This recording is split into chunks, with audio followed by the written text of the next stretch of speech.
On se demande comment je participe à l'éveil planétaire. Tu sais, c'est une bien grande phrase là que tu me dis là. Participer à l'éveil planétaire, c'est quelque chose de gros quoi. Je considère que chaque personne, avec ce qu'il est depuis ce qu'il est, si déjà il fait bien ce qu'il fait, je crois que la responsabilité elle est dans chacun de nous. Et que même c'est pas forcément, j'ai presque envie de dire, des techniques ou des formes même de rassemblement qu'ils font, je crois que c'est vraiment dans le cœur de chacune des personnes qui se passent les choses les plus essentielles. Parce que finalement, quand on veut rassembler, imagine, on organise une journée planétaire de méditation ou de dire bonjour, une journée du bonjour, imagine. Une journée du bonjour, allez, aujourd'hui tout le monde dit bonjour dans le métro, tout ça. On perd le côté essentiel qui fait qu'il faut que ça soit un élan personnel. Et c'est pour ça que tout ce qui est un peu dans le domaine développement personnel, tout ça, il y a un équilibre qui est pas facile à trouver. Parce que l'idée en soi de développement personnel, elle est absurde. Parce que c'est quelque chose qui est naturel. La vie, elle se développe. Notre corps, il cicatrise. Pendant que je te parle là, il y a la respiration qui se fait tout seul, il y a plein de choses qui se font. Et donc finalement, on a mis un mot sur un processus qui est naturel. Et après, on va inciter les gens à aller là-dedans. On peut forcer personne à vouloir changer et évoluer. C'est la responsabilité de chacun. Et d'ailleurs, c'est marrant parce que tu vas retrouver ça beaucoup dans les gens. Tu sais que maintenant, il y a le coaching qui est très à la mode parce que c'est utilisé beaucoup dans l'entreprise parce qu'on parle plus d'éveil, on va parler de succès. Donc ça parle.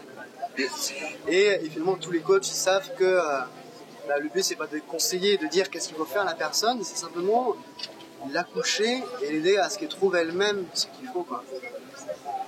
Et ça, arriver à faire ça, c'est un sacré challenge.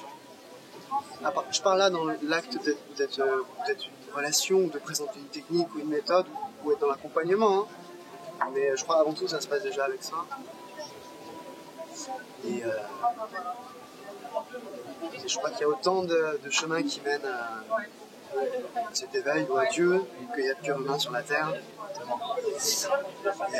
Et je pense qu'effectivement, ce qui est important sur ce chemin, ça va être de la tolérance, de la compréhension. Parce qu'on le voit bien quand on arrive sur un salon comme celui-ci, il y a une diversité, enfin en gros c'est tout la même chose avec des noms différents. Au milieu de tout ça, il y a des gens, tout le monde est sincère, mais tu as des gens qui ont fait plus ou moins de chemin. Parce qu'effectivement, quand on commence à découvrir un petit peu cet univers intérieur, des trésors. Mais des trésors, des choses. On se sent vivre, on se sent exister, on se sent être là. Et d'un seul coup, on a envie, mais c'est tellement bon. C'est tellement bon. Qu'on a envie que tout le monde soit comme nous, quoi. Donc, on va voir le frère, le frangin. Et souvent, on vient faire du prosélytisme qui est contre cette chose-là qui est à l'intérieur de nous. Si cet esprit de vie qui nous habite, qui est là, il était tout de suite manifeste à chaque instant autour de nous, il n'y aurait pas de guerre de religion, on ne serait pas en train de se demander qui on est et pourquoi est-ce qu'on est là, on n'aurait pas une soif qui nous prendrait aux tripes, à frapper à toutes les portes pour dire non, il n'y a pas que ça. Non, il faut gratter. Et ça, c'est vraiment une démarche personnelle. Donc voilà, je veux dire, petite fourmi, j'essaie déjà de moi de trouver mon chemin, qui je suis. J'ai été pris par ce désir-là. Il y a des gens chez qui ça tombe directement. Ils n'ont rien demandé. Ça, ce sont des êtres très rares. Parce qu'ils ne sont pas pris dans la quête. Parce qu'à partir du moment où on est dans la quête, bon ok, je vais m'éveiller, je vais avancer, je vais faire la médite et tout ça. Il y a un acte volontaire qui est très dangereux derrière tout ça. C'est que, apparemment, il y a la quête, il y a une attente. Alors, pour trouver le bon duel, c'est pas mal. Ça peut être une étape. Ça peut être, bien sûr que c'est une étape, mais on y passe, je veux dire 90% des gens qui sont sur ce chemin-là passent par là. Et même ce désir qui nous porte, il va falloir qu'on apprenne à le purifier. Parce qu'au début, ouais, c'est un désir d'épanouissement, mais dedans, il peut encore y avoir de la rancœur, il peut encore y avoir du pouvoir. J'ai envie d'être spirituel ou d'être un sage, mais pour être quelqu'un. Sauf que si le grand univers a décidé que ma manière de participer à cet éveil planétaire, c'était d'être un mendiant dans la rue, qui à chaque fois que quelqu'un allait faire quelque chose, j'allais faire une prière, une bonne parole, si c'est ça, mon destin, mais je vais le refuser. j'ai décidé que j'étais un sage, qu'elle allait méditer, qu'elle allait faire de la lévitation comme ça, 1 mètre au-dessus du sol, avec une longue barbe blanche, et tout le monde allait faire waouh. J'ai refusé. Donc même ce désir qu'on a là d'épanouissement, de retour à Dieu, de retour à soi, il va falloir petit à petit qu'il se purifie. Donc effectivement, ouais, c'est un sacré chemin. Et c'est vrai que toutes ces personnes qui de ce coup se réveillent un matin, qui n'avaient rien demandé à la vie, qui vivent une vie simple, un peu comme les gens, puis de ce coup ils se réveillent un matin, mais waouh, oh, waouh. Au début, il y en a plein dans les asiles psychiatriques. Des personnes qui se reçoivent des espèces de gros éveils, qui vont savoir des oracles, vont entendre des choses, mais qui ne savent pas le gérer parce que notre société ne sait plus gérer ces choses-là, on n'ose pas en parler. Alors qu'avant, on nous a ramené tout de suite, bah attends, tu commences à faire des rêves prémonitoires, tout ça, on va t'emmener chez le chaman, on va t'emmener chez le guérisseur, et hop, on va t'initier, chez les gitans c'est pareil. Et là, d'un seul coup, bon, on se retrouve avec ça. Alors là, moi j'ai très soif, ouais, je le sens au fond de moi, qu'est-ce que je fais? Je vais au salon zen? Je vais à Infinity Club? Où est-ce que je vais trouver les réponses? Est-ce que je vais acheter une baguette magique qui va me donner ce bonheur-là? Est-ce qu'on va me le dire? Est-ce qu'il y a des charlatans aussi qui, pour le coup, face à tous les gens qui sont sincères, waouh! Et qu'est-ce que tu leur proposes? Si jamais t'en trouvais un qui venait par hasard au salon zen, sincèrement, je sais pas vraiment comment le décrire. Parce qu'une pratique, ouais, c'est sûr, c'est une pratique qui m'a accompagné. Ça s'appelle la pratique. Parce que j'ai pas d'autres mots, je vais pas dire on va pratiquer, parce que pour moi c'est essentiel d'avoir une discipline, et en même temps c'est très stupide d'avoir une discipline, parce que quand tout le monde est éveillé, bah, t'as plus besoin de discipline, chaque instant est une discipline, chaque lieu est ton dojo, donc maintenant j'en suis pas là, donc j'ai besoin de cette discipline. C'est de la méditation. Ça s'approche de la méditation, ça s'approche du yoga, ça s'approche de la prière, ça s'approche de travailler avec les mains. Maintenant, cette pratique-là, j'utilise beaucoup dans la création artistique. Là, je travaille avec des chanteuses lyriques, avec des circassiens, pour vraiment mettre en scène le sacré, mais avec cette connaissance du corps humain au niveau de comment circule le problème. Voilà, comment circule quoi, comment on le nomme. Énergie vitale, corps éthérique, souffle, ki, chi, prana. Dans toutes les autres langues, il y a un mot. Et qui est un mot qui en plus, il n'y a pas besoin de définition parce que tout le monde en a une expérience. Au Japon, on va dire j'ai pas envie d'aller faire ça, on va dire je n'ai pas le ki à aller faire ça. Le goût finalement. Quand on va dire je suis pas dans mes baskets là, on va dire j'ai mon ki malassi. Donc ce qui fait que tout le monde dans le langage, il va avoir le ki. Il n'y a pas de définition, mais... Et donc après, quand on va faire une pratique, les gens, c'est déjà tellement en eux qu'effectivement, ils vont vite le ressentir. Tu vois, par exemple, les gens qui font du zazen, tac, et vas-y, reste 4 heures comme ça, quoi. Et effectivement, ça va vite chauffer, ils vont le sentir. Ils vont en avoir une expérience directe, sensible. Tant qu'on n'a pas cette expérience, quel mot tu vas dire aux gens? Alors moi, j'arrive, parce que, ok, oui, j'ai beaucoup appris quand je faisais du kathakali, de la danse sacrée en Inde, quand j'étais pareil en Afrique, auprès des griots, avec les percussionnistes, avec les danseurs, au Brésil, auprès des cercles, enfin tu vois, qui font les danses rituelles, chez les Gnawa, au Maroc aussi, qui font... Tout ça c'est la même chose finalement, il y a juste culturellement ça change un petit peu, mais le fond est le même, c'est la vie quoi, qui est là, qui nous anime, qui fait battre notre cœur, comment on l'a fait glorifier jusqu'à nos pensées, jusqu'à nos souhaits, jusqu'à nos désirs, jusqu'à nos mouvements, jusqu'à notre œuvre. Donc on arrive en Occident, et mon but c'est de transmettre ça ici, moi. Sinon je serais resté là-bas, au pays chaud, tout va bien. Hein. Mais bon, c'est pas...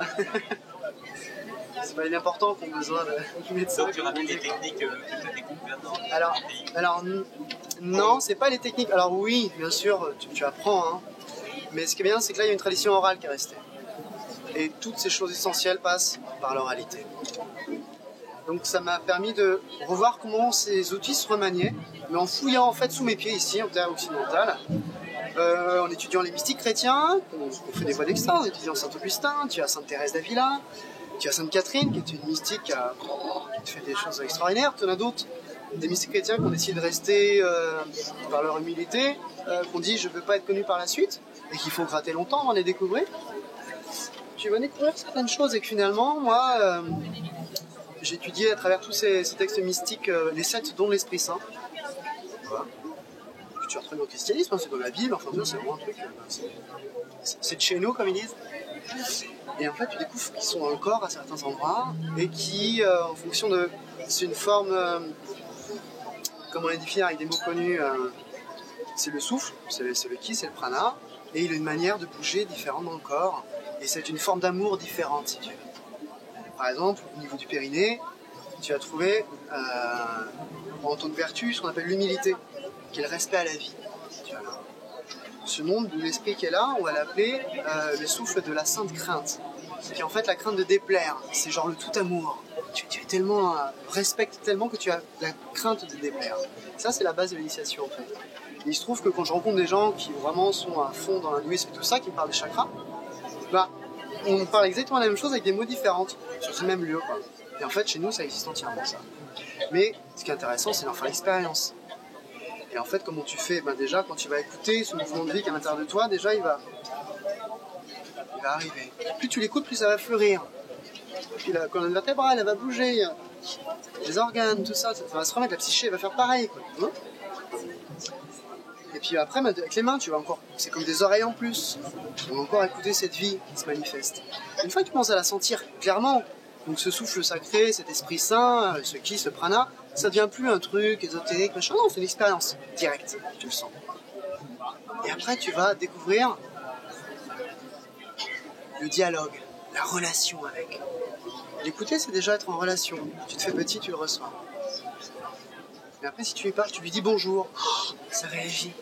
Ah, tu lui dis, ah bah viens, plonge en moi, guéris-moi, purifie-moi. Oh, wow, ça va partout, oh, il y a des larmes qui arrivent. Après, tu vas dire merci, merci, merci. Oh, wow, autre chose. Puis tu vas dire, bah, là, pardon, excuse-moi pendant autant de temps de t'avoir barré le chemin. Finalement, si tu vas penser au Ponopono, tu sais qui en parle, je t'aime, je suis désolé, pardon. Mais si tu fouilles, parce que moi je travaille avec des chanteuses lyriques, donc on fouille les textes sacrés, tu prends un des profondis, Seigneur, depuis les profondeurs, je crie vers toi. C'est je demande, je te demande pardon, je demande de l'aide, pardon Seigneur. Tu vas trouver cette même vertu que tu retrouves dans le corps. Donc ce qui fait qu'après moi ces techniques que j'utilise avec tout un chacun, c'est une pratique qu'on faisait avec mes laboratoires de recherche, qu'on faisait une fois par semaine. Il y avait des stages aussi, c'est des moments de communion essentiellement, de retour à soi. J'aime pas mettre des mots sur tout ça, je trouve ça l'essentiel c'est de les vivre. Hein. Donc j'appelle ça la pratique, et ceux qui viennent, ils viennent, et puis ceux qui viennent, ils viennent. Et maintenant j'utilise ça pour travailler vraiment avec les chanteurs, avec les danseurs, avec les circassiens, pour qu'ils puissent retrouver la fonction de ces textes sacrés qu'ils chantent par le travail du corps. Comment les ressentir dans le corps, comment les vivre, et surtout comment faire vibrer ces chants, pour que ça puisse transpirer, pour que ça puisse œuvrer ce qu'on appelle la catharsis, qu'on retrouve dans la tragédie grecque. Hein. C'est Aristote qui te parle de la catharsis. Alors justement par sainte crainte, par porosité, par compassion, tout ça, ça se fait. Donc en fait, tout ce que j'ai découvert en fait dans cet Occident, mais en même temps je me suis beaucoup inspiré, j'ai appris beaucoup à l'étranger, hein, comme je te le disais, hein, eh bien je l'ai mis aussi au service de la création. Parce que je trouve que l'artiste, il a une fonction extraordinaire. C'était les chamans avant. Il vient nous ramener à notre destin, à qui on est, mais il le fait d'une manière poétique, d'une manière spontanée, qui refuse tout dogme, qui refuse, je peux dire, toute philosophie, tout engagement presque. C'est la vie qui s'exprime par elle-même. Et là, je trouve qu'il y a une justesse qui est là. Parce qu'effectivement, avant, c'était la religion qui faisait ça. Mais bon, l'être humain est ce qu'il est l'être humain, donc voilà, maintenant... En France, elle n'a pas forcément bon visage, alors qu'à l'origine, c'est quelque chose d'extraordinaire, mais puis, des fois, les choses ont des masques, il faut enlever. Hein. Il y a la philosophie, il y a le bien-être, il y a la zen, il y a tout ça. Et je trouve que l'artiste, par sa spontanéité, par briser tous les carcans, comme je te disais, si on fait une journée du bonjour, ça pose un carcan. L'artiste, il va briser tout ça, il va le faire spontanément, il va créer un happening, tu vois. Et bien là, je trouve qu'il y a une vraie spontanéité qui est encore plus authentique, proche de la vie. C'est pour ça que moi je mets tout cet art-là, toute cette connaissance pour l'artistique. Et tu développes un art particulier? Alors moi je fais du conte, mais moi mon art c'est du conte. Ouais, j'ai fait pas mal de danse indienne, j'étais comédien, je suis chanteur. Mais moi ce que je préfère c'est accoucher, c'est faire révéler et mettre en scène tous ces gens qui eux ont travaillé une chose pendant 10 ans. Moi j'ai travaillé très profondément plein de choses, mais tellement de choses que finalement, j'ai un regard très large, une technique qui, elle, par contre, j'y travaille tous les jours, qui est cette approche que là, ce que j'appelle la pratique, cet accompagnement aussi, qui est un coaching artistique. Donc finalement, ma fonction, ouais, mettre en scène, ça je sais faire. Ouais. Les artistes, ça fait 10 ans qu'ils travaillent la voix, ils chantent bien avec moi. Je leur laisse faire. Tu vois, chacun sa place. Chacun sa place. Tu peux les accompagner à être Voilà. encore plus eux-mêmes. Voilà, donc ça travaille sur la présence et sur comment trouver l'utilité des chants qu'ils font et comment aussi transformer leur art en pratique spirituelle. Tu parlais qu'un Infinite Club, vous faites de la méditation, vous faites pas mal de choses comme ça, donc c'est une pratique, tu vois, chacun a la sienne. Et en fait, en découvrant un peu tout le corps humain, comment est-ce qu'il fonctionnait, j'ai ouvert des clés tout simples, un peu comme Jodorowsky, tu sais, qui faisait les actes magiques finalement. Et ben des outils très simples pour transformer son acte d'être sur la scène, qui est son œuvre personnelle, son accomplissement, qui va procurer notre propre paix, va transformer ce chemin-là vraiment en pratique spirituelle. Voilà, ça c'est mon accompagnement artistique. Voilà, Et pour un chanteur par exemple, comment on passe de chanteur à pratique spirituelle ou à chanteur spirituel? Alors, il y a la première étape qui est, à partir du moment où tu te retrouves sur la scène, il se passe plein de choses. Il peut y avoir du trac, il peut y avoir des peurs. Ta place, est-ce que c'est ta vocation d'être là? Est-ce que c'est ta fonction? Est-ce que tu n'es pas là pour créer une rancœur? Est-ce que peut-être tu n'as jamais trouvé ta place et d'un seul coup tout le monde te voit donc tu vas pouvoir dire ce que tu es? Et tout ça nous éloigne de la communication, de la relation, de l'art. En premier lieu, il faut faire tomber tous ces obstacles à l'être qui est là. Donc là on va arriver à ce qu'on appelle la présence. Voilà. La personne elle est là, elle est à cœur ouvert. Ça on va retrouver beaucoup ça chez le conteur. Le conteur, il n'a rien à interpréter, il est avec lui-même. On ne devient pas conteur, on devient soi-même. Le conteur est quelqu'un qui cherche le sens de sa vie. Et à partir du moment où il est lui-même, et ben, ces histoires prennent du sens. Tu vois, donc c'est que de l'épuration en fait. C'est juste, en premier, c'est vraiment ça. Et après, en fonction de ce qu'il chante, de ce qu'il interprète, comment trouver des clés pour lui-même se mettre en état fort vibratoire. On appelle ça l'art comme véhicule. Donc c'est plus une représentation, c'est tu vas utiliser le véhicule artistique, l'outil artistique comme un véhicule pour aller monter en vibration. Prenons un exemple très simple. J'avais mis en scène un spectacle et dedans c'était l'histoire d'un singe qui arrivait sur la terre et bref il était orphelin, il avait perdu ses parents, qu'il avait envoyés de bien loin et qui lui avait dit on sera toujours prêt. Si tu nous appelles, on sera là. Et quand il était arrivé sur la terre, ce singe il était tellement pris dans la matière, dans la violence, qui était complètement perdu, en train de presque même perdre la mémoire, et il était tellement perdu, désespéré que papa, maman, vous m'aviez dit que vous serez là dans ma vie. Vous m'aviez promis que si j'étais perdu, vous me tendrez la main, et là je tends la main vers vous, je vous vois pas, je vous entends pas. Où êtes-vous? Sauvez-moi, venez. Donc ça c'était le texte, tu vois, de l'acteur. Donc pour toutes les personnes qui étaient là ici présentes, vu qu'il y avait tout un avant, tout ça, des mises en scène, un décor, une histoire, là ils voyaient un personnage, ils étaient dans l'histoire. Mais pour le comédien, il se passait tout autre chose. Lui qui était là, ce texte-là, il essayait pas d'interpréter le personnage. Là, il allait faire lui sa propre prière à l'univers. Et il allait s'adresser à qui il veut, son Dieu personnel, la vie, l'esprit, peu importe, ça c'est intime. C'est le jardin personnel, faut pas mettre une main là-dessus. C'est trop personnel, c'est le jardin intérieur. Mais il allait s'adresser à ça. Et dire, t'es où? Je te cherche. Et donc là, en faisant ça, il allait mobiliser, quand on parlait des demeures du corps, il mobilise énormément la première et la deuxième. La première, c'est l'humilité par la demande d'aide. La seconde, c'est ce qu'on appelle la piété, c'est-à-dire tout ton désir qui est tourné vers ce souffle qui est à l'intérieur de toi, qui est plus tourné vers l'extérieur. C'est ce qu'on appelle la piété au niveau spirituel. Donc il allait mobiliser à fond ça, tu vois, ça c'est vibrer. Et surtout, ça allait, par cette sincérité-là, percer le corps, l'opacité quotidienne, tu vois, qu'on a dans nos vies. Et là, ça touche. Et ça, c'est l'art comme véhicule. Donc, tu travailles sur la vibration de la personne qui est sur la scène. Et puis, tu déguises tout ça au milieu d'une histoire. Les gens, ils vont comprendre une histoire, sauf qu'à chaque niveau de l'histoire, ils vont être face à des comédiens qui ont la vie exaltée sur la scène. Parce qu'on se retrouve que finalement, les comédiens, à force de répéter tout le temps la même chose, au bout d'un mois, trouver la spontanéité, comme tu vois, tout à l'heure on a commencé à parler un peu spontanément, qui a fait non, faut qu'on commence parce que je pourrais pas trop poser les mêmes questions, puis toi tu pourras pas le redire, ça sera plus spontané, il y aura plus ce sera fini. Et imagine, l'art du comédien, c'est quand même de retrouver cette spontanéité tous les soirs, à 20h30 il pleure, à 20h32 il rit, et voilà. Et c'est comment mobiliser le corps pour retrouver la vie et la spontanéité. Et l'art comme véhicule, c'est un peu une voie royale. Parce que tu vas transformer ça comme une pratique spirituelle pour te purifier, demander de l'aide, écouter ça dans ton corps et mettre en branle, mettre en activité toutes les vertus créatrices qui sont en toi, tout ce qui vient de purifier au niveau de l'oration, du dialogue. Donc en fait, on va être en dialogue avec la vie, l'univers est dans chaque personne. Et on va parler à l'univers qui est dans chacune des personnes. Voilà. Merci beaucoup. Merci. Parfaitement compris maintenant.